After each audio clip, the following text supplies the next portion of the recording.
day everyone. Today's session is about the use of Therbligs, principles, psychological implications and shortcomings of time and motion study.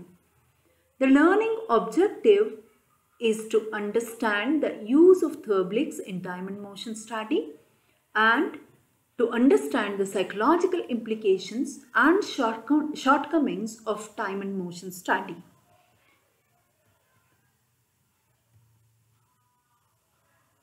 The session outcome is the students would gain the knowledge about use of Therbligs in time and motion study and the psychological implications and shortcomings of time and motion study.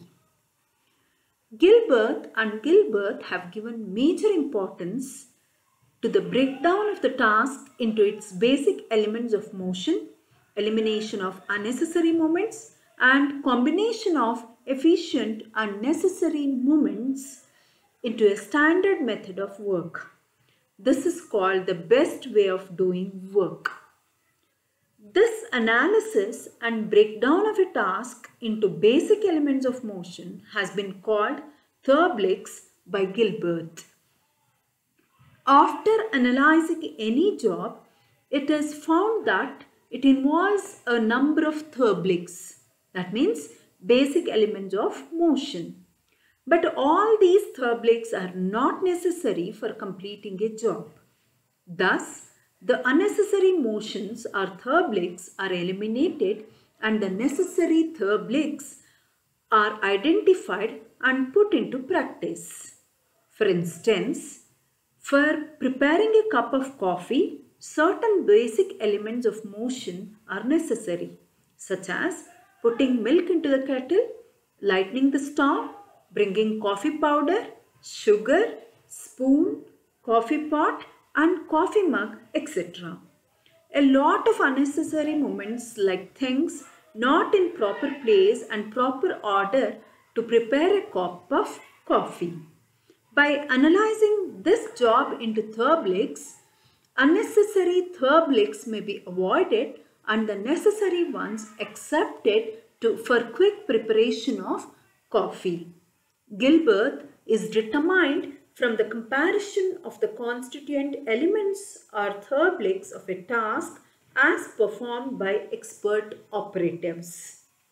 Each of these Therbligs is given a name and symbol and entered in the following chart.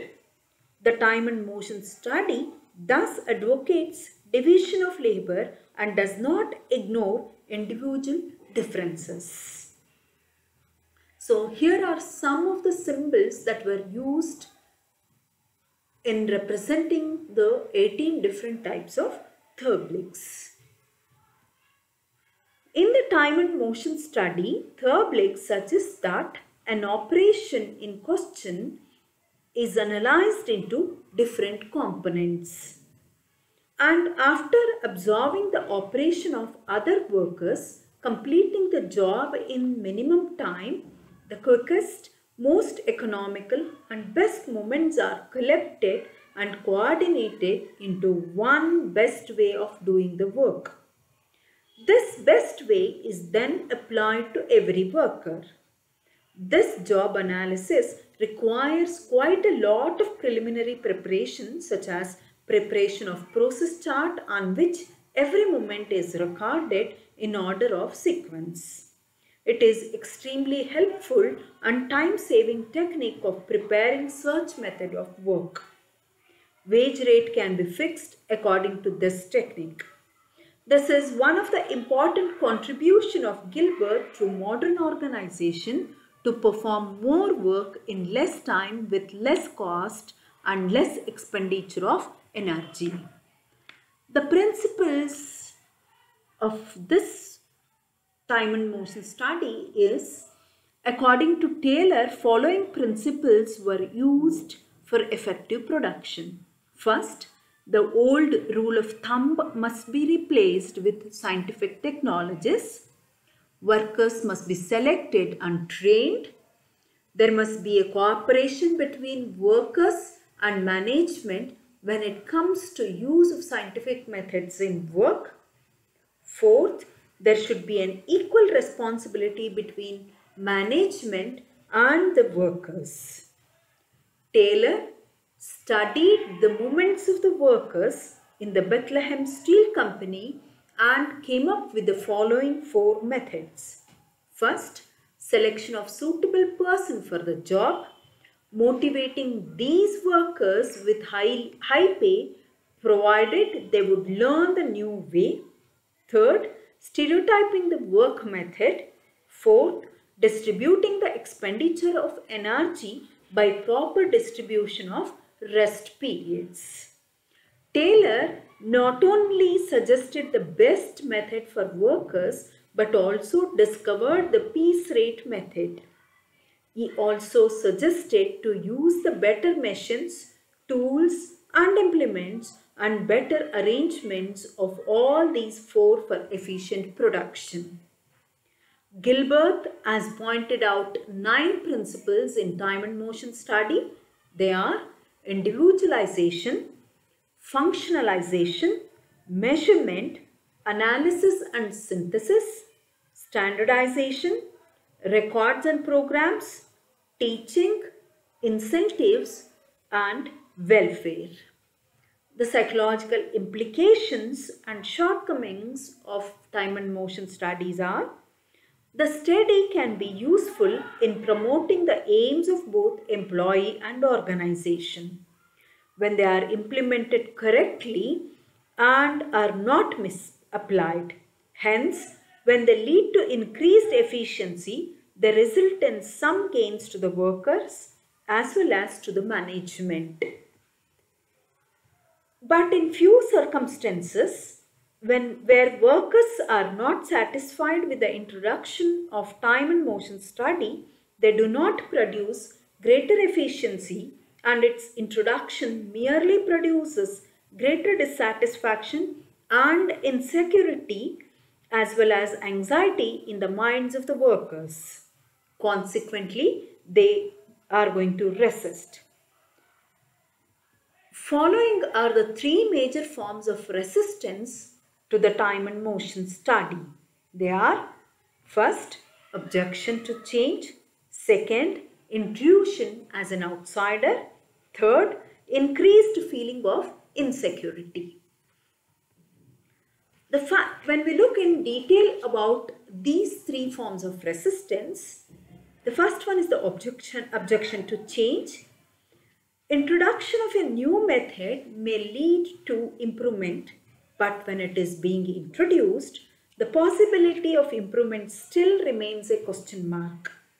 The worker may accept it or reject it, not because it is a better way of doing the job, but because it is a way which is new for the workers. They object to the new changes as they required more time to adopt. Example, laborers were asked to carry the bricks to first floor and asked to carry the garbage from first floor to the ground floor while returning back. Many of them might refuse to carry the garbage. The second resistance is the intrusion as an outsider. Practically, every worker do the job in a certain way and has it got reason for doing it in that way. But after the introduction of a new principles of doing work by an outsider, that is a member of outside group, they may resent that new way. The workers resent the new ways of doing work not because they dislike the new methods, but they resent the intrusion of an outsider. They may feel that an outsider is imposing on them certain principles of doing work is not accepted favorably by most of the workers. So in general, they resist the new methods even if these methods are quite scientific and economical. The third resistance was the increased feeling of insecurity. This resistance is partly economic and partly psychological. Insecurity increases and the workers often apprehend that they will be dismissed from their job. Thus, they try their best to find out reasons why the new method will not work. The advantages of the time and motion study are, it tries to find out the most satisfying method of doing work, and on this basis, it provides a line of training to workers by making the work simple and mechanized. It avoids the old rule of thumb method, which takes more time and energy and puts the output at a lower level. The aim of the study is well-being of workers, employees, and the nation at large. So it is a means to an end and not the end in itself. To summarize this session, analysis and breakdown of a task into basic elements of motion has been called a Therblig. Gilbert has pointed out 9 principles in time and motion study. The study can be useful in promoting the aims of both employee and organization. If workers are not satisfied with the introduction of time and motion study, they express 3 major forms of resistance. They are objection to change, intrusion as an outsider, and increasing feeling of insecurity. Thank you.